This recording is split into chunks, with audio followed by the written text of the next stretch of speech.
What's going on, guys, and welcome back to Footy with an Edge.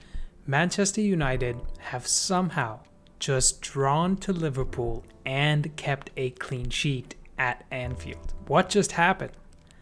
Did the team that conceded 39 goals in the previous 24 games this season go to the ground where we conceded 7 goals last season and come away with a point without conceding a single goal? If you were to tell me this game would finish 0-0 before the game started, I would have absolutely bit your hand off. And if you told me that we fought tooth and nail for that win by playing our best defensive game of the season, I would have probably bitten your other hand off. Full credit goes to the way that Mainoo, Evans, Dalot, and Varane defended today, especially our two center backs who cleared absolutely everything that came into the box. Seriously, that performance reminded me of some of the early Ten Hag days after we got embarrassed by Brighton and Brentford, because we beat Liverpool 2-1, Southampton 1-0, Leicester 1-0, and Arsenal 3-1 right after that. And those performances were all based on a solid defense. But for some reason, it has taken Ten Hag and those players 24 games of playing shit football and conceding nearly 2 goals a game to finally put in a performance like that. Make it make sense. Okay, so enough complaining about the season so far and where the team is going, because our key talking point today is the performance of 18-year-old Kobbie Mainoo in central midfield. What a player we have on our hands. The composure that he showed on and off the ball today was absolutely insane. To receive the ball under pressure from 3 to 4 Liverpool players and make the right pass all the time, and to make last-ditch tackles when Liverpool were coming after us, attack after attack after attack. This kid is raising his ceiling game after game after game, and I don't know if it's possible to hype him up enough. So without further ado, let's get into some clips of Kobbie Mainoo from this game today and see what we can find. Now we're going to start it off with this clip from the 55th minute, where Onana has just played it out to Varane and Liverpool are kind of pressing with the shape of 5 players up front. Now I want you guys to pay close attention to Kobbie Mainoo's movements right here as Varane plays this ball out. As we play it along, we see Scott McTominay from off screen dropping a little deeper to provide Varane with a passing option, and at the exact same time you can see Mainoo starting to make movements to get forward. And we're going to pause it right here to explain exactly what both of these players are doing. McTominay dropping deeper provides Varane a passing option so that he doesn't lose the ball being pressed by these two players here. And Kobbie Mainoo notices Gravenberch moving out of his position to cut McTominay's passing lane and decides to step forward so that McTominay has a new passing lane to pass through. And both of these movements from both of these players are extremely crucial to playing out from the back effectively. But I want to focus on Mainoo's side of things for this specific play. This movement right here is exactly where Mainoo's game intelligence comes in, because he only has a split second here to make this move. Too early or too late, and Gravenberch either intercepts this ball or McTominay gets pressed and loses the ball. This kind of stuff right here is very difficult to teach or to learn. You kind of need to have an instinct for it. And from what I've seen so far, Kobbie Mainoo has the instincts to be a top midfielder. Now, as we played along, Mainoo receives the ball from McTominay and he kind of spins to look for a pass ahead and sort of assess his options. So we see him receiving the ball here and he kind of gets a quick scan of what's ahead of him, and then he turns around and looks at what else he has on offer. And we're going to pause it right there. Now, for all intents and purposes, Rasmus Højlund is the natural pass here. He has the pace and the strength to beat both Tsimikas and Van Dijk, and he's the number 9 who hasn't really had any service all game. So you wouldn't blame Mainoo for playing the pass to him, not to mention that Højlund hasn't had a single goal in the Premier League all season.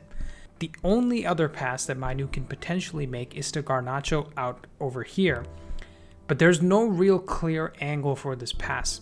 And even though Garnacho is rapid, it will be difficult for him to beat Trent without having to go deep towards the touchline or going really wide, especially because if Mainoo plays a straight ball with pace out here, by the time Garnacho actually gets to it, maybe he's not in the most optimal angle to create something or get a shot off. The only way Mainoo gets this ball to Garnacho, and Garnacho is in a great position when this happens, is if he plays a perfectly weighted and angled reverse pass that has some backspin to it so that the ball slows down just as it gets into Garnacho's path, and Garnacho's first touch is easy and towards goal. And somehow Mainoo manages to do exactly this by playing a almost blind reverse pass into Garnacho's path that has the perfect angle and the weight to it and has some backspin to it so that Garnacho is able to receive it within his stride and get towards goal. Now in the entire United 25 or 26 player squad, I think only Bruno Fernandes and Christian Eriksen can probably play this pass. Even Casemiro doesn't have that technical finesse in his arsenal to execute a pass like this, at least not very often. So when I say that Kobbie Mainoo is an absolute genius, you better believe it. And on another day, Garnacho probably scores this goal. Of course, Trent is able to get a block because Garnacho goes with his right foot instead of his left, but that's another thing. Next, we'll take a look at Kobbie Mainoo's press resistance with a clip from the 65th minute. We start with Antony receiving the ball near the touchline over here while he's being pressed by Luis Diaz. And you can kind of see Mainoo in some space just behind Antony in the middle here. As we played along, Antony releases the ball to Mainoo, and immediately all three of Endo, Diaz, and Tsimikas from over here start to press Mainoo in his direction, right? We can see all three of them are closing him down. And once we pause it here, you can see that they're all in a position to press him very quickly within a second or two. So Mainoo really doesn't have a lot of time on the ball. His real passing options are probably Dalot, who's a safe pass, or Højlund, who's a more difficult pass to execute and also to receive by Højlund because he's probably being pressed by a center back behind him as well. But of course, somehow, Mainoo manages to take 3 quick touches and invites the 3 Liverpool players onto him so that Antony gets freed up a little more, and Mainoo finds a very, very small angle to pass this ball through to Antony through that gap, and Antony is straight through on goal. Now, if I take you guys back a few seconds to look at where Mainoo was before the players pressed him, the pass out to Antony almost seems impossible because of the angle that is covered by both Diaz and Endo. But Mainoo makes this happen by taking those 2 touches, inviting the pressure, and finding the space. This is what Composure is all about. You will see Toni Kroos, Luka Modric, and lots of other top-level midfielders do stuff like this, and it makes all the difference for the team. So now that Antony has the ball scot-free, he's basically in a situation where United is 4v4 against the Liverpool backline, all because of what Mainoo did in that scenario. You can see here, they're clean through 4v4. But unfortunately, Antony tries like an outside the foot pass to McTominay over here, and it doesn't really come off. Look at what this kid can do though.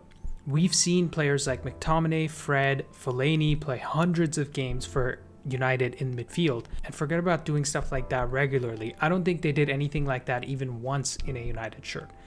And Mainoo is doing something like this against a team and a coach that are known for their gegenpressing at their home ground. And look, I know every United fan worth their salt is getting super excited by this kid because he can defend, he's good on the ball, and he can pick out a pass. And we haven't even seen his full range of attacking capabilities because United have just been playing like shit this season. But it's important for us to remember that Mainoo just came back from a long-term injury, and we have to manage not only his minutes, but the pressure that we place onto him. Far too often, especially in the last 5 seasons, we buy a player or a player comes through the academy, and all of a sudden, we make him the answer to all of our problems. You look at Pogba, Zlatan, Ronaldo, Sancho, Varane, Casemiro. We looked at every single one of these players as the keys to the promised land, as the final ingredient to challenging Man City or winning the league. And when these players inevitably failed to meet those expectations, we pretty much turned on them as a fan base.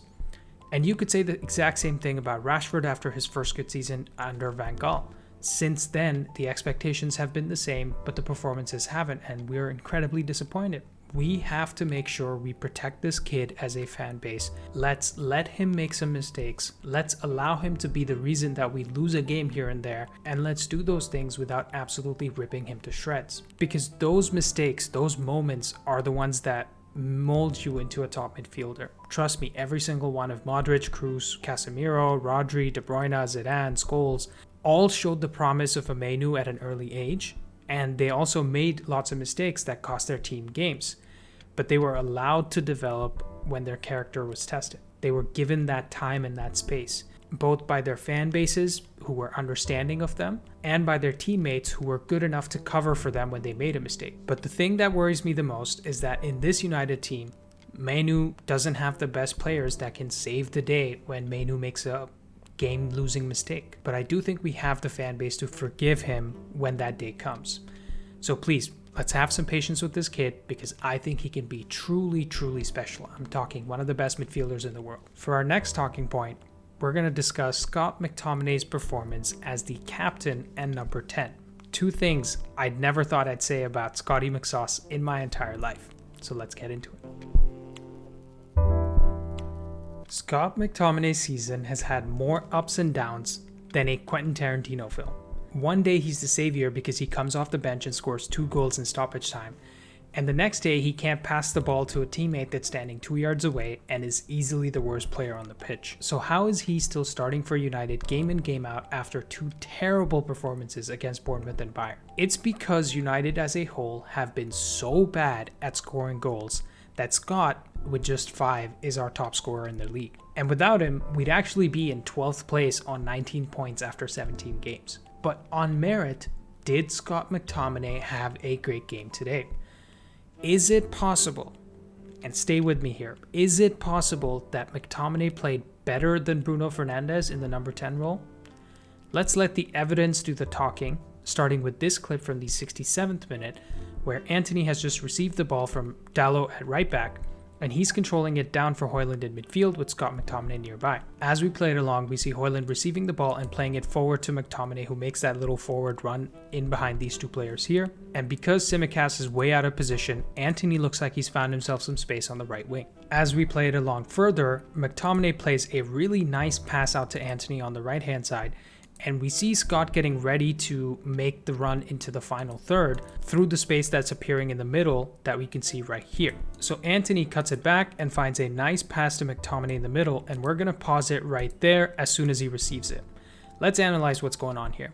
McTominay is surrounded by 4 Liverpool players, and pretty much his only pass is to Højlund because he's not really facing the right way to see what Garnacho's doing to play a first time pass to him. So McTominay has to be ready for a first time through ball with the perfect weight on it so it goes between Konate and Gomez and gets to Højlund, but it's not so much weight that Alisson can come out and clear the ball. And that's exactly what Scott manages to execute to perfection by getting this ball to Højlund, and pretty much Højlund has the ability to score the goal if he can get it right, but obviously it's on his right foot, pretty much the only chance of the game. Kind of a difficult one to score against probably the best goalkeeper in the world, so he doesn't manage to do it. But guess what? In the 67th minute of the game, this was actually the first big chance of the game. Even though Liverpool had more than 20 shots by the 67th minute, they hadn't managed to create a single big chance. And it took McTominay, Antony, and Højlund playing some nice football to create the game's first big chance. Who knows, on another day, we score that chance and win the game 1-0. But getting back to McTominay, he really impressed me with this particular play because we don't often see him creating chances in the final third. He's usually looking for the easy way out by finding a Bruno or an Eriksen or one of the fullbacks and just getting into the box. But we're not done with the McTominay praise there. We have one final clip of McSauce from the 69th minute to show you guys. We start with Luke Shaw dribbling it out of the box with McTominay and Dalot ahead of him. As we play it along, Shaw gets pressed by one Liverpool player and then Dalot gets pressed by another Liverpool player here in Trent, and both of them manage to squeeze the ball out to McTominay right here. And as you can kind of see, Liverpool have 6 players that are beyond the ball here, which means if McTominay can turn around, there's only 4 Liverpool players to beat till you get to Alisson, and he has the entire front 3 alongside him. So McTominay takes the first touch to control the ball right here, and he takes his second touch to look ahead and pass the ball out to Antony right here, which is actually a great pass. You know, we see Bruno and Eriksen and the usual suspects execute passes like this, but not McTominay quite often. And he executes this to basically perfection. Antony gets on the end of the ball, and now he finds himself with Højlund and Garnacho next to him with just 3 other Liverpool players to beat. So on a day that a pass like this and a performance like this was required of Scotty McSauce, while he was captaining the team, he actually delivered. I only showed you guys 2 clips, but he was doing stuff like this throughout the game. And I'll tell you what, we probably lost the ball in possession half as often as we do when Bruno plays at 10. So what does this actually mean overall? Do we just drop Bruno and make Scott our number 10 and the team captain? Absolutely not. Scott had a good game, and he deserves the analysis here, the breakdown, and the shout out like any other player would. But at 27, I think we've seen enough of McTominay to know that he can't play as the advanced midfielder week in, week out. In fact, I still think he should be coming off the bench in the last 15 to 20 minutes when we need a goal, because creating just 2 chances with 0.06 expected assists is just not good enough in the long term for a number 10. He is still very limited as a footballer, and we need to stop desperately hoping and relying for a goal from him over 90 minutes. What do you guys think about that take? Get in the comments below. So, despite us all oiling ourselves up for a good and tight spanking before this game, we somehow managed to get away with a point and a clean sheet. And Ten Hag managed to save whatever little was left of his dignity in front of mainstream media, and probably rival fans too. But how long can he go on like this? Whether you agree or disagree, United have gone backwards compared to last season. We're playing a worse brand of football without scoring goals and conceding way more goals. And our results kind of speak for themselves. Where will Ten Hag and United get some respite from the intense pressure that's being put on the team in these first 25 games? Will it be when Martinez, Casemiro, and other players are back fully fit? Or will it be when Rashford, Antony, and Bruno return to their best form? Or will it be when Sir Jim takes control of football operations?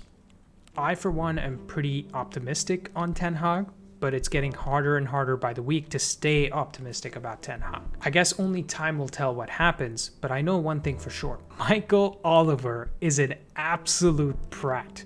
If this idiot can steal a living as a referee, then I can be Elon Musk in the next 5 years. Seriously, who sends off a player for 2 yellows for the same act of dissent within 5 seconds? You know, people talk about a player doing something stupid after losing their head and getting sent off, but I've never seen a referee lose their heads like that. Michael Oliver deserved to be sent off after what he did. Just take a breath, dude. Ask your friends at Stockley Park if Dallow's doing something excessive before giving him the second yellow.